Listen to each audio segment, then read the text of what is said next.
남은 슬라이드가 많은데 남은 시간에 이걸 어떻게 설명할지. 중요한 내용 위주로 좀 빠르게 설명을 한번 해볼게요.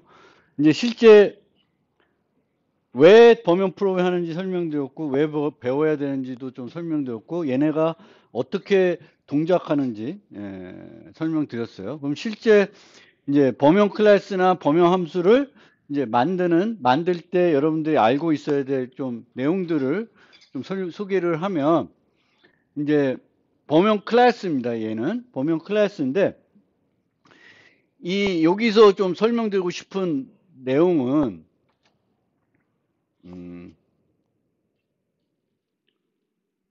여기에 보면은 이런 식으로 컨스트로 참조로 주로 이렇게 프로그램을 많이 했어요. 근데 왜 참조로 이렇게 작성이 됐냐 하면은, 우리가 범용 클래스를 만들 때 이 범용 클래스에 사용될 타입 인자가 원시 타입일 수도 있지만 무거운 타입일 수도 있어요. 근데 원시 타입만 쓰는 거면은 굳이 참조를 사용할 필요는 없어요. 근데 이 페어라고 하는 뭔가 어떤 범용 클래스 만들면서 이 범용 클래스는 원시 타입만 쓰는 게 아니라 무거운 객체 타입이나 또 다른 구조체 타입을 매개 변수로 인자로 쓸 수 있으면은 그거를 생각해서 만들어줘야 되겠고, 무거운 객체나 이런 거를 인자로 전달할 때는 값 전달하면은 비용이 많이 들어갑니다. 복사 생성해서 불러지고 비용이 많이 들어가기 때문에 우리가 이제 범용 클래스를 만들 때는 타입 인자로 원시 타입뿐만 아니라 무거운 것이 올 수 있고, 그러면 그 무거운 것을 쓸 때도 문제가 없게끔 코드를 만들어 주셔야 된다.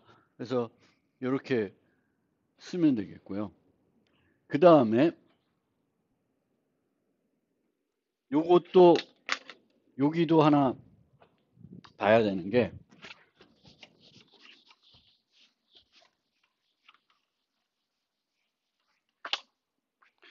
여기 보면은 set first, set second 이렇게 두 개가 있잖아요. 근데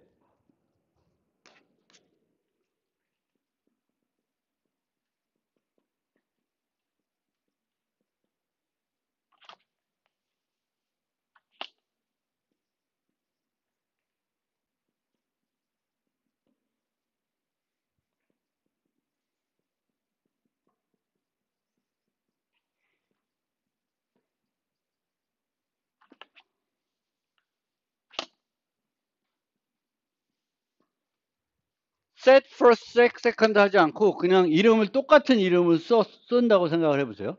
그러면 U와 V니까 이 두 개가 구분될 것 같잖아요.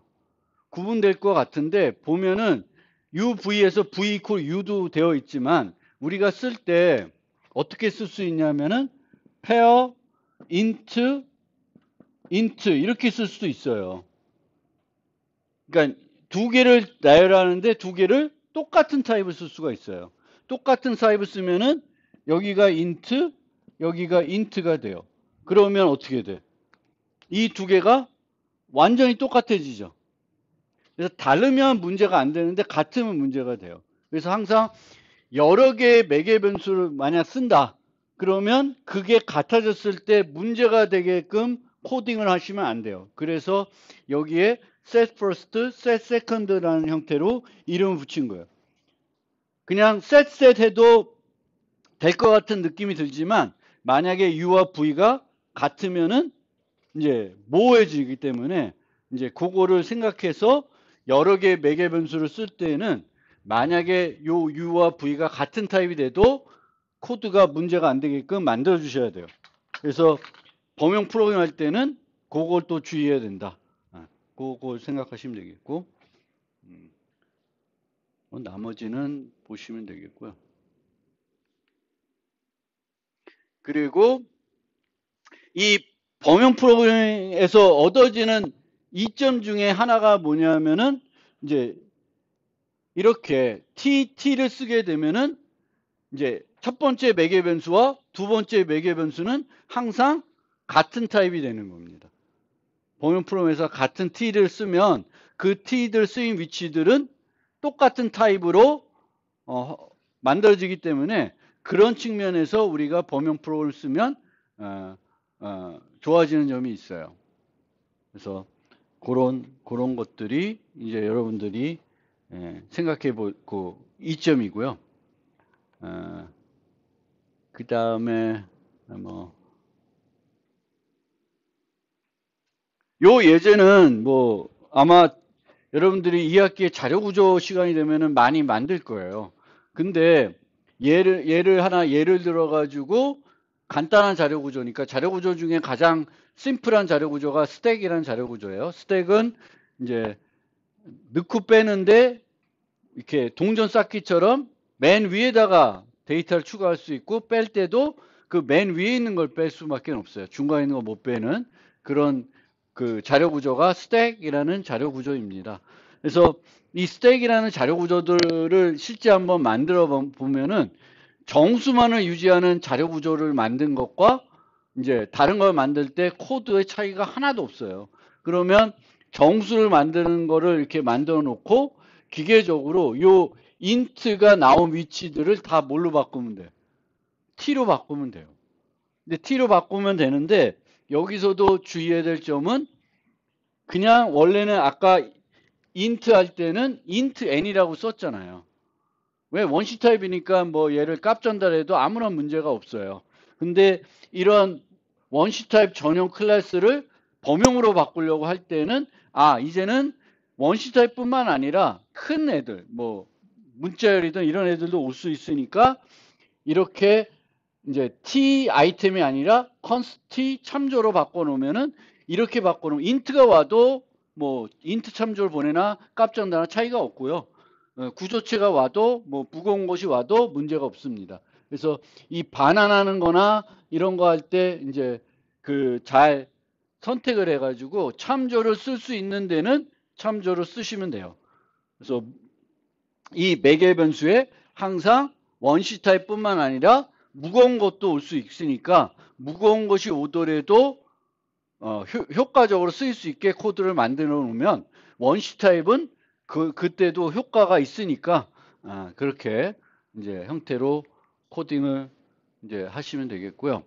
그 다음에 내가 범용 함수나 범용 클래스를 만들었는데 모든 타입이 똑같이 동작하면 안 돼. 어떤 타입에 대해서는 조금 다르게 동작을 해야 돼요.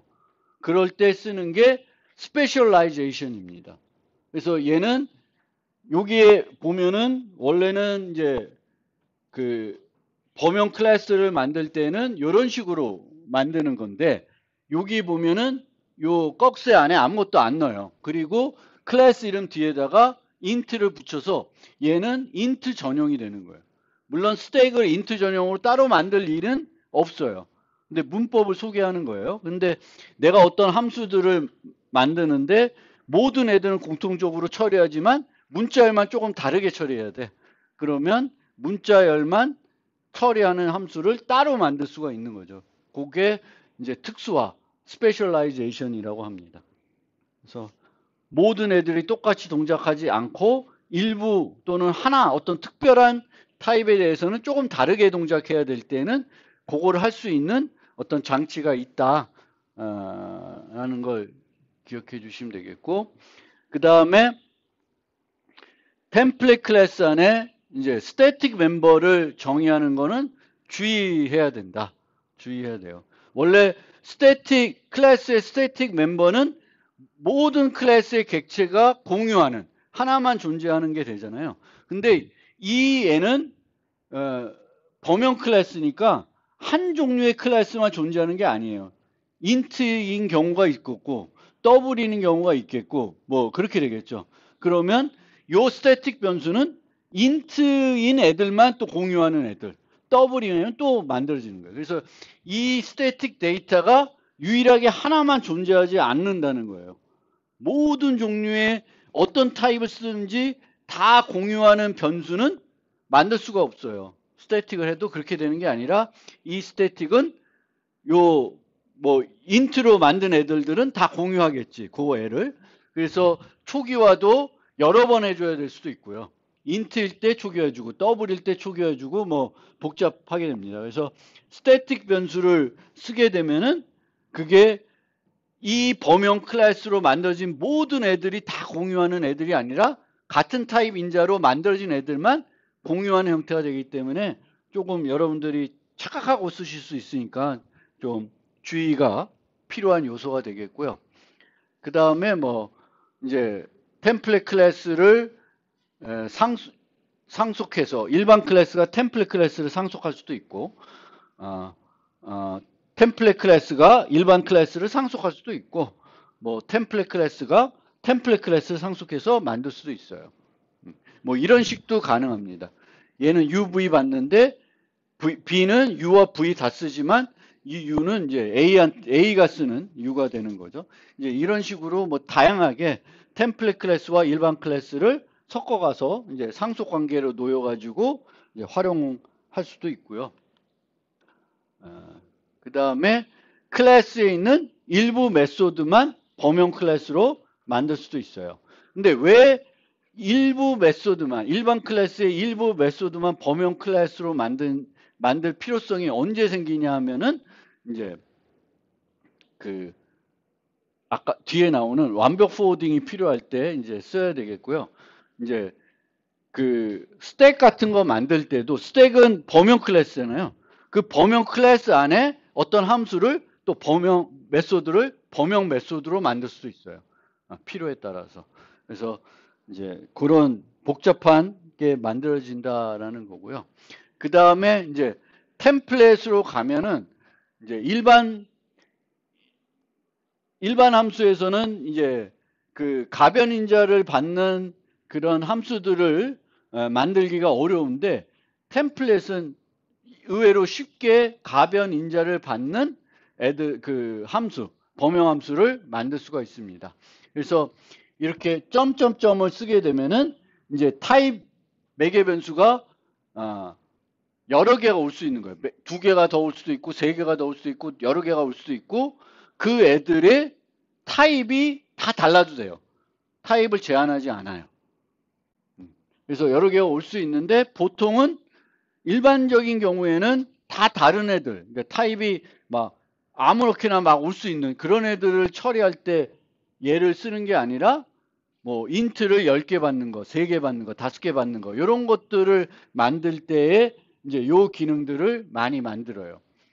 그런데 만약에 내가 요런 애더를 만들어요. 요 애더는 정수를 3개 받을 수 있고 5개 받을 수도 있고 10개를 나열할 수도 있어요. 그럼 나열한 것들을 다 더해가지고 합계를 이제 주는 그런 함수가 되겠습니다. 그런데 이제 얘네는 프로그래밍 하려 그러면은 뭔가 얘가 몇 개 올지가 이렇게 애매하기 때문에 가변적으로 올 수 있기 때문에 이제 뭐 이거의 크기를 뭐 받는 방법도 있겠지만 많은 경우에 우리가 어떻게 프로그램했냐면 재기적으로 프로그램했어요.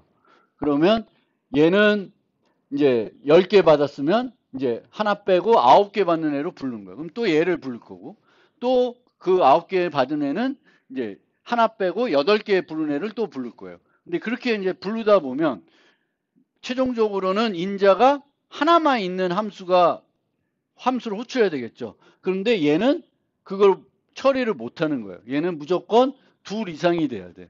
그래서 또 뭘 만드냐면 하나만 받는 애를 하나 만드는 거예요. 기저사례에서 처리할 애를 만드는 거예요. 그래서 예전에는 이 가변인자를 받는 그 범용함수를 만들 때 이런 식으로 리커시브하게 하나를 받는 애들, 개수 하나를 받는 애를 추가적으로 만들어 가지고 리커시브하게 계속 10개짜리가 9개짜리 부르고 9개짜리 8개짜리 부르다가 이제 하나 남았을 때는 얘를 부르는 게 아니라 얘를 불러가지고 마무리하게끔 이렇게 코드를 구성했어요. 근데 이제 이것도 번거로우니까 이제 C 플러스 17에서는 요런 애를 만들었어요. 요 애가 그냥 이렇게 만들어주는 거예요. 나는 이렇게만 하면 돼. 요거를 뭐라 그러냐면 접기 표현식이라 그래요. 그래서 그냥 요 인자 플러스 점점점 하면은 얘네들 다 더해주는 거예요. 점점점 플러스 ARGS 해요. 그래서 이렇게 해도 되고 이렇게 해도 돼요.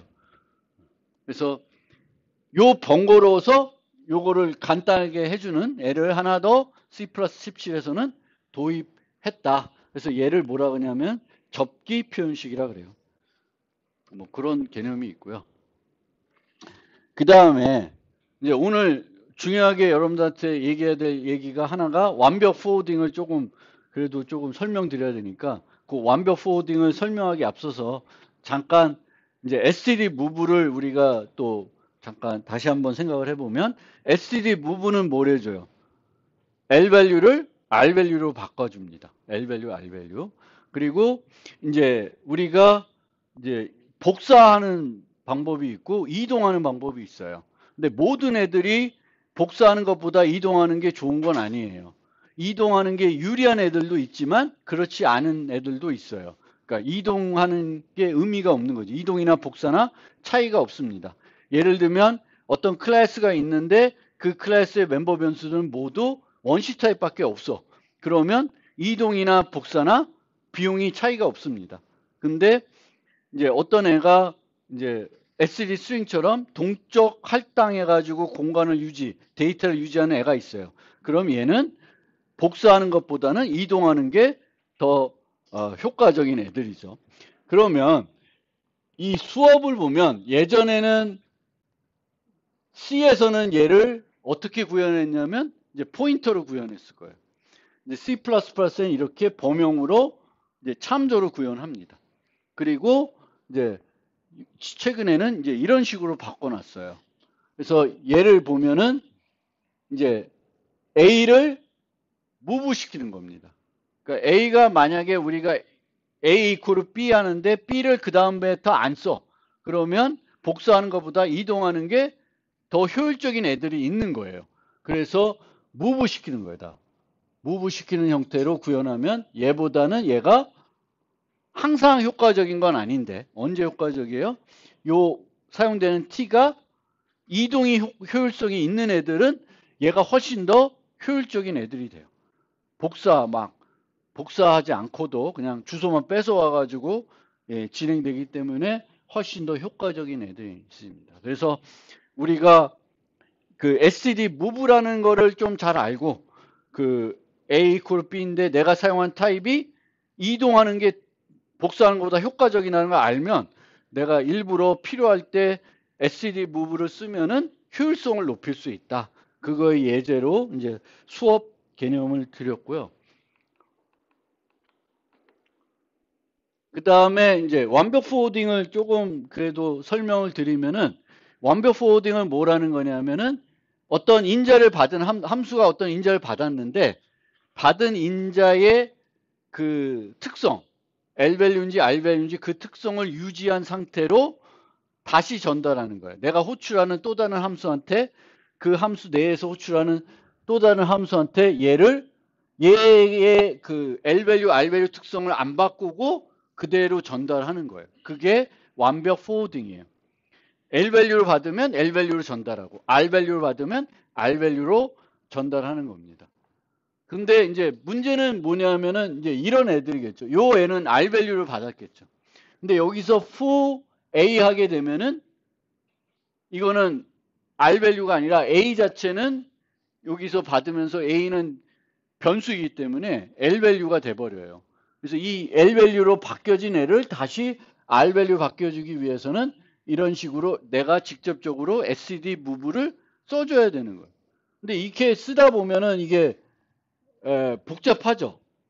그리고 얘가 인자가 하나면은 내가 나름대로 std move를 이용해서 필요한 완벽 포워딩을 해줄 수 있는데 인자의 개수가 많으면은 이거를 내가 일일이 다중정의 해가지고 만들기에는 너무 복잡합니다. 그래서 지난 노트에 보면은 person 예제 갖고 소개했어요. 그래서 person이 이제 사람 2명을 뭔가 받아야 되면은 얘가 L 밸류, R 밸류 전달할 수 있고, R 밸류, L 밸류를 전달할 수 있고, R 밸류, R 밸류 전달할 수 있고, L 밸류, L 밸류를 전달할 수 있고, 전달할 수 있는 조합이 많아지잖아요. 그러니까 함수가 이렇게 뭔가 이렇게 똑같은 종류를 봤는데 여기에 L 밸류, L 밸류, L 밸류, R 밸류, R 밸류, L 밸류, L 밸류, R 이렇게 네 가지가 올 수가 있잖아요. 그 모든 거를 다 효과적으로 처리하려고 그러면은 내가 다중정의해야 되는 게 많고 또 시기적 내가 적절하게 사용해야 돼요. 그래서 그게 번거롭기 때문에 그것 때문에 이제 나온 게 이 완벽 포워딩을 좀 더 편리하게 하자. 편리하게 해줄 수 있는 방법을 C++에서 제공해 주자. 라고 이제 나왔는데 그거를 일반적인 함수로는 구현이 안 되는 거예요. 일반적인 함수로는. 그래서 어떻게 하냐면은 이제 범용 함수로 내가 만들면은 그거를 컴파일러가 대신 여러 개를 만들어주는 형태로 이제 바뀌었다. 이렇게 생각하시면 돼요. 그래서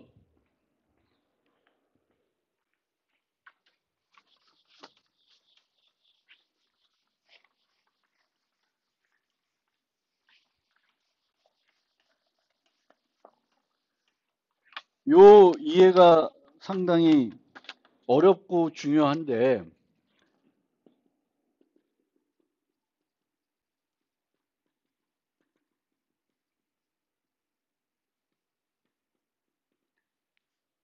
벡터가 있어요.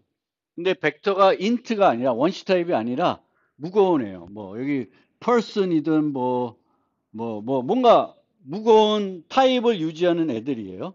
그러면 이제 여기에 데이터를 우리가 삽입할 때 보통 푸시백을 많이 씁니다. 근데 이 푸시백은 두 개의 종류가 정의되어 있어요. 다중 정의가 되어 있어요. 푸시백에서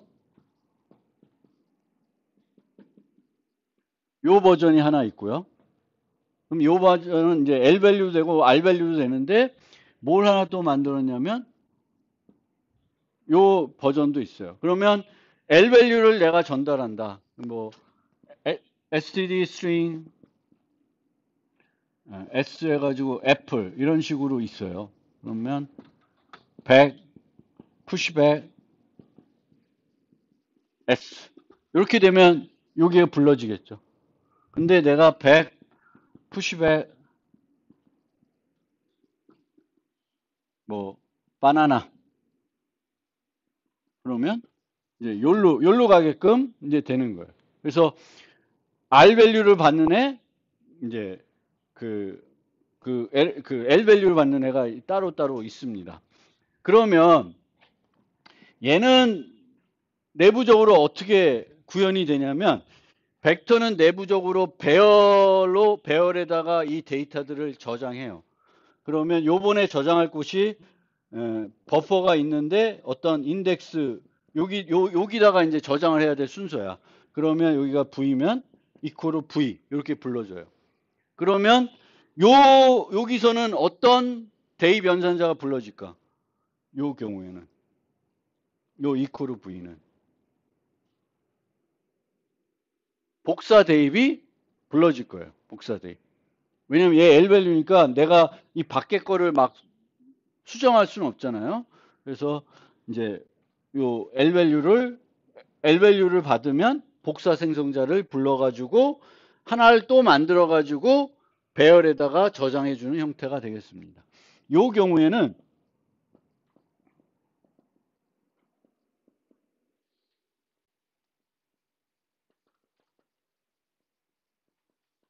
이런 식으로 구현이 돼요. 그러니까 std 이동을 시키는 거예요. R 밸류로 왔기 때문에 임시 데이터니까 내가 이동을 시켜도 되는 거죠. 그러면 조금 더 효율적으로 해서 얘 대신에 이제 muve해서 데이터를 저장해 줍니다. 그러면 효율적이에요. 이 두 개만 있어도 충분한데 이제 그 100에는 또 뭐가 있냐면 inplace back이라는 애를 추가했어요. inplace back. 그래서 inplace back은 이제 문자를 갖고는 설명하기가 좀 어렵고 문자열을 바꿉시다. 문자열이 아니라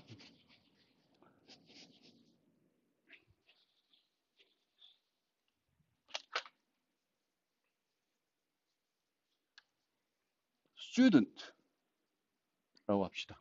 그러면 student S 홍길동 20 뭐 이런 식의 데이터가 있으면 요건 똑같이 이렇게 되는 거고, 여기에는 뭐 student 성춘향 20 이렇게 되면은 요게 R 밸류가 되는 거죠. 그래서 이렇게 전달해서 SED move가 돼요. 근데 in place는 어떻게 되냐면 이렇게 보낼 때 이것조차도 마음에 안 든 거예요. 얘를 조금 더 효율적으로 만들기 위해서 뭘 만들었냐? in place 만들었어요. in place는 어떻게 만드냐?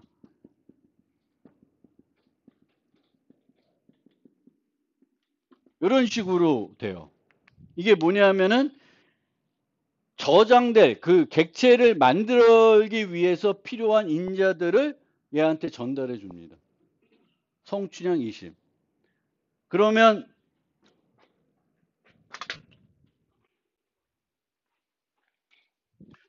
요 경우에는 요 임시 객체 생성,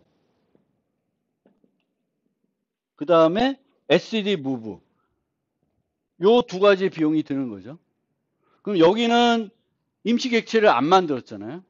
그럼 요 안에서는 어떤 식으로 되냐면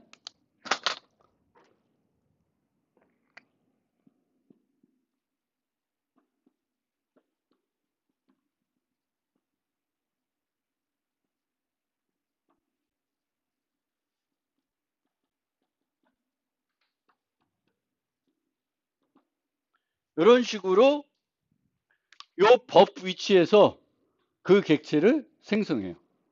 그럼 임시 객체를 한 번 생성하고 무브하는 게 없어진 거죠. 무브하는 게 없어져요. 얘는 여기서 생성을 하고 여기서 얘는 이 안에서 생성을 하는 거예요. 무브하는 것도 없어진 거예요. 인플레이스. 그런데 이 인플레이스를 만들려 그러면 생성자들에서 받아야 되는 인자들을 다 받아서 요 생성자 호출로 넘겨줘야 돼요. 요 인자들을 요 생성자 호출로 그대로 얘가 R 밸류면 R 밸류로 L 밸류면 L 밸류로 그대로 넘겨줘야 되겠고 얘가 몇 개 올지 이 타입은 생성자의 인자가 5개가 될지 7개가 될지 몰라요. 얘는 몇 개가 이 인플레이스 백을 만들 때 여기에 T가 어떤 타입이 올지 모르잖아요. 학생이 올 수도 있고 뭐 다른 게 올 수도 있고 뭐가 올 수도 있는데 각각 애들마다 생성자가 2개짜리도 있고 3개짜리도 있고 10개짜리도 있고 있을 거 아니에요. 그러면 요거를 구현하려면 얘는 뭐가 돼야 돼? 가변인자가 돼야 돼요. 가변인자. 그리고 여기에는 요거가 되려면 완벽 포워딩이 돼야 돼요. 그래야 여기서 받은 인자들을 그대로 성격을 안 바꾸고 생성자 호출로 바로 전달해 줄 수 있어야 돼요. R 밸류면 R 밸류. 그래서 이게 이제 완벽 포워딩이 이제 가능하기 위해서는 가변인자 또 인플레이스 뉴 그리고 완벽 포워딩 요 세 가지가 있어야 요 세 가지가 있어야 이 인플레이스라는 거를 만들 수가 있다 라는 거예요. 그래서 실제 스택의 인플레이스는 이런 식으로 만들어집니다. 그런데 여기에 쓰여지는 게 SED forward라는 거예요. SED forward. SED move는 뭐예요? SED move는 L 밸류를 무조건 뭘로 바꿔? R 밸류로 바꾸는 거죠. 근데 SED forward는 L 밸류는 R 밸류를 안 바꾸고 R 밸류는 R 밸류로 그러니까 원래 R 밸류에 있던 거는 R 밸류로 바꿔줍니다. 말이 되나? 그러니까 R 밸류로 온 애들은 다시 R 밸류로 넘기고요. L 밸류 온 거는 L 밸류로 넘기는 거예요. 무조건 다 R 밸류로 바꾸는. 여기 만약 SED move를 쓰면은 모든 애들을 다 R 밸류로 바꾸는 거죠. 근데 SED forward는 이 애가 여기 오는 인자가 L 밸류면 그대로 두고 R 밸류였으면 R 밸류로 바꿔줍니다.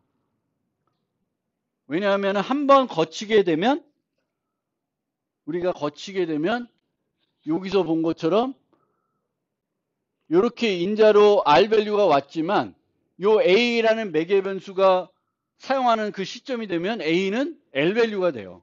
그래서 얘를 다시 R 밸류로 바꾸기 위해서 SD 무브를 하는데, 이 SD 무브 쓰면은 모든 애들을 또 R 밸류로 바꿔야 되니까 그거를 이제 못하게 하기 위해서, 필요하게 그걸 안 하기 위해서 이제 개발된 함수가 std forward다. 그래서 std forward는 원래 타입을 유지해 주는 거예요. 원래 타입을 유지해 주게끔 알맞게 바꿔준다. 무조건 R 밸류로 바꿔주는 게 아니라 그런 특성을 갖고 있습니다. 그래서 std forward 그 다음에 inplace 가변자 요거를 이제 이해하면은 inplace라는 게 어떻게 만들어진 거구나 이제 를 이해하게 되겠습니다. 그래서 요 범용 함수에서 요 두 개짜리가 쓰이면 원래는 일반 함수에서는 저는 R 밸류 참조라고 하잖아요.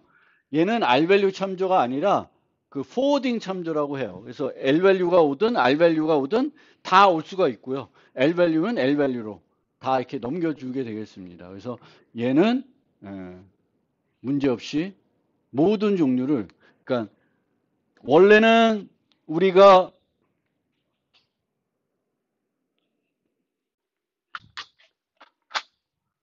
원래 원칙은 어떤 애들은 하나짜리로 받아야 되겠고 어떤 애들은 두 개짜리로 받아야 올바르게 받을 수 있는 거예요. L 밸류는 하나짜리로 받아야 되겠고 R 밸류는 두 개짜리로 받아야 되는데 그러려면은 복잡하잖아요. 그래서 이제 범용 함수에서는 얘 하나만 쓰면 되게끔, 얘 하나만 써도 문제가 없게끔 L 밸류도 받고 R 밸류도 다 받고 다 맞게 되어 주는 거예요. 그래서 여기서는 얘는 R 밸류 참조가 아니라 모든 종류 L 밸류, R 밸류를 다 받을 수 있는 그런 애예요. L 밸류도 받고 R 밸류도 받을 수 있게 되어 있습니다. 그래서 범용 함수에서는 요 두 개짜리가 좀 다르게 해석이 된다 라는 거고요. 그러면 이제는 SD forward라는 걸 이용하면 되겠고, 한 가지 그 복잡한 내용이 있는데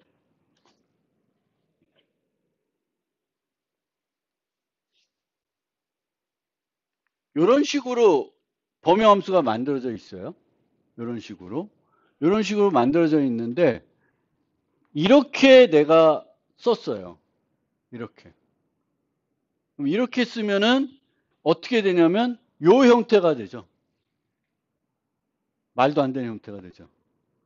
왜? 원래는 T 두 개 A였는데 T로 내가 뭘 썼냐면 그냥 A 썼으면 깔끔한데 A를 쓴 게 아니라 A 참조를 쓴 거예요. 뭐 별의별 게 다 여기에 두 개짜리를 쓸 수도 있어요. 그렇게 쓸 이유가 있는지 모르겠지만 어쨌든 가능하다는 거예요. 그러면 이제 이런 애가 나타날 수도 있고 뭐 다 나타나요. 그래서 이렇게 나타났을 때 컴파일러가 판단하는 기준이 참조 결합 규칙입니다. 그래서 이 규칙의 원칙은 뭐냐면은 항상 뭐랑 얘가 있으면 얘로 바꿔버리는 거예요. 그러니까 얘는 얘 하나, 얘랑 얘가 있으면 얘랑 얘랑 있으면 얘예요. 얘 두 개면 얘고. 이렇게 해석하게끔 만들어놨어요. 그래서 혹시 복잡한 게 생기는데 야 이렇게 바뀌면 얘가 어떻게 해석되지? 라고 했을 때 생각하는 게 이제 참조 결합 규칙을 생각해 주세요. 이 참조 결합 규칙 말고 이제 포인터는 또 이중 포인터 되니까 그것도 막 이런 엄한 현상들이 벌어질 수 있어요. 여기를 T 포인터로 썼는데 얘는 템플릿 해가지고 타입 네임 T고 T 포인터를 써서 뭘 했는데 A 포인터로 이렇게 쓴 거예요. 그러면 얘가 A 포인트 P가 돼버려요.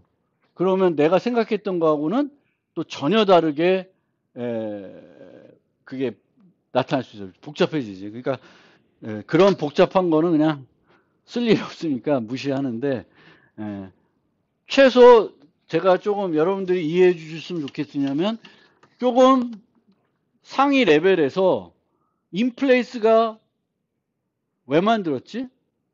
그리고 인플레이스를 만들 때 왜 그 가변인자 템플릿이 필요하고 그 다음에 완벽 포워딩이 필요한지 이해해 줬으면 좋겠어요. 그게 왜 어떻게 구현되는지는 잘 모르더라도 얘와 얘의 차이, 비용의 차이. 얘는 임시객체 생성을 하고 이동하는 비용이 드는 거고요. 얘는 임시객체를 생성 안 하고 인자들만 갖고 요 안에서 객체를 한번 생성하는 걸로 비용을 줄였다. 그게 인플레이스 개념이에요. 근데 여러분들이 막 인플레이스가 좋다고 하니까 그 쓰시는 분들 중에 인플레이스 백 10 이런 거 쓰세요. SCD 벡터 인트를 쓰면서 이런 거 쓰세요. 이거 의미 없습니다. 푸시백도 이제 원시 타입에서는 이 애조차도 의미가 없죠. 뭐 뭘로 가나 뭐 똑같은 거야. 그러니까 이 인플레이스 백은 언제 쓰시는 거예요? 무거운 애를 R 밸류를 전달할 때 내가 R 밸류를 생성하지 않고 그 생성하기 위한 정보만 넘기는 거예요. 정보만. 그러니까 이런 애들의 요 타입이 무거운 애들.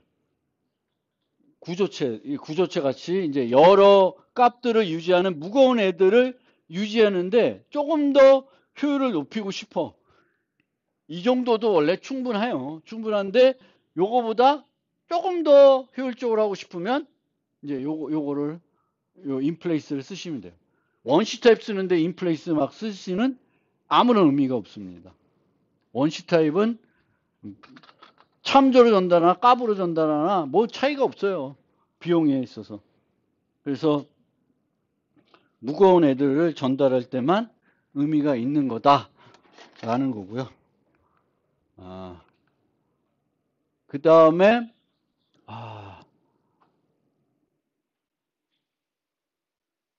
여기에 매개 변수를 쓰면서 이 매개 변수가 그 타입 인자를 받아 쓸 수 있게끔 하는 거를 템플릿 매개 변수라고 그래요. 그래서 이렇게 쓰는 거랑 이렇게 쓰는 거에 차이가 있습니다. 뭐 이것도 좀 어려운 내용일 수 있는데 어쨌든 요 애에 타입 인자를 붙여 쓸 수 있는 그렇게 쓰고 싶으시면 그러니까 내가 어떤 스택을 만드는데 벡터를 이용해서 만들고 싶어요. 그럼 여기 인트 쓰고 여기 인트 또 쓰니까 중복되는 것 같아. 왜 여기다 또 인트를 쓰지? 귀찮은 거예요. 그래서 이런 식으로 만들면 여기 t 주고 걔가 t 쓰게끔. 그럼 내가 쓸 때 여러분들이 보면은 자료 구조 이런 거 쓰다 보면은 이제 스택이나 q 쓸 때는 알로케이터라는 걸 내가 거기다가 지정해 줄 수 있어요. 그럼 그 내부적으로 스택을 벡터로 구현할 수도 있고 리스트로 구현할 수도 있고 뭐 쓰는 거에 따라서 달라요. 내가 뭘 쓰고 싶은지 기본 값이 있을 거고. 그래서 그때 이제 쓰는 게 템플릿 매개 변수다. 그런 개념이고요. 시간이 그 다음에 요 뒤에 내용들은 진짜 복잡한 내용들인데 개념만 조금 제가 설명드리고 오늘 마무리하겠습니다. 이 템플릿 그러니까 C++에서는 템플릿들은 어떻게 동작하냐면 내가 만들어 놓으면 내가 어떤 타입 인자 갖고 그걸 써요. 그러면 컴파일 시간에 그 타입 인자에 해당되는 코드를 만들어 버립니다. 컴파일러가. 코드를 생성하는 거죠.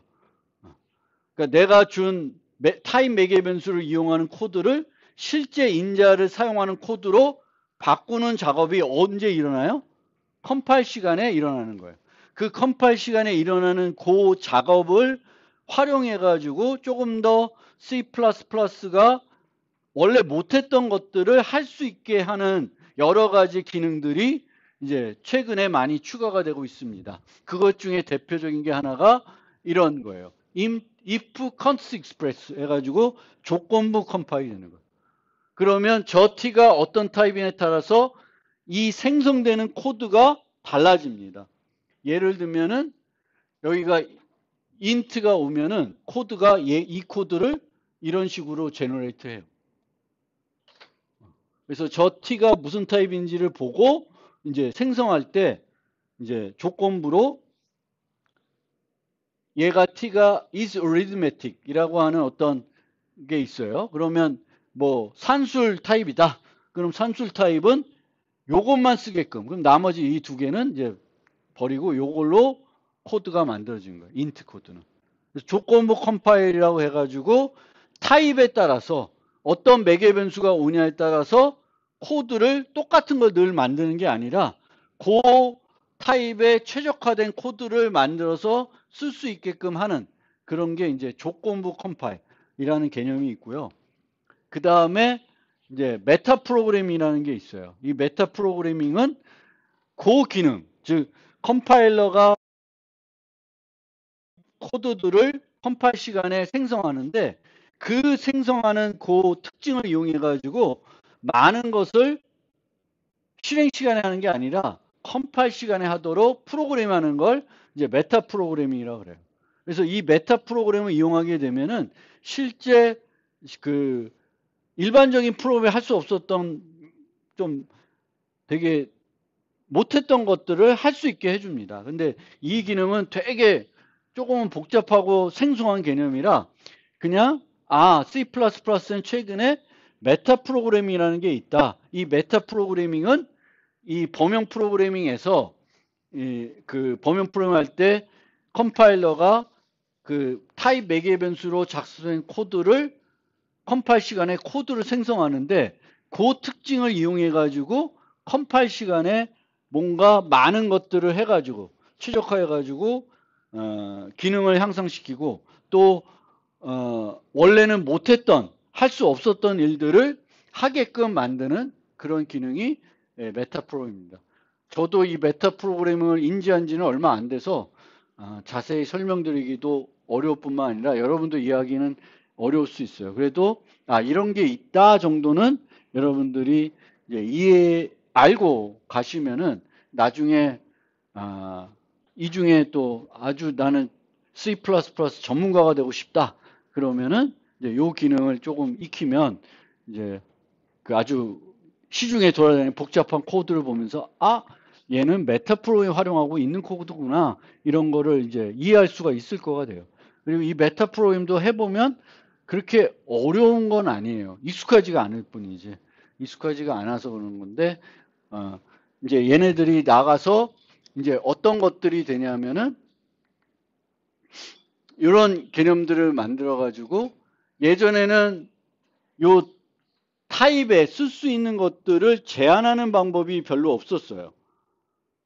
그러니까 타입 매개 변수로 내가 범용 함수를 만들었는데 얘는 원시 타입들만 쓰고 싶어. 그래도 사용하는 사람 입장에서 원시 타입 쓸 수가 있거든요. 근데 그거를 못 쓰게끔 뭔가 제한할 수 있는 방법들이 없는데 그거를 이제는 할 수가 있는 거예요. 그래서 이렇게 해가지고 얘가 요 numeral, 인티그레가 정수나 부동소수가 아니면은 안 되게끔 컴파일이 안 되게끔 이제 만들어 놓는 거죠. 그래서 이런 기능들 원래는 안 됐던 기능들을 이제 이 메타 프로그램 통해서 되게 좀 풍부하고 여러 가지 기능들을 이제 추가가 되고 있습니다. 그래서 여러분들이 앞으로 C++에서 좀 전문가가 되려 그러면 이제 저 메타 프로그래밍 쪽도 나중에 한번 보실 필요 있지 않을까. 그래서 소개 정도만 하려고 이제 포함시켜 놓은 겁니다.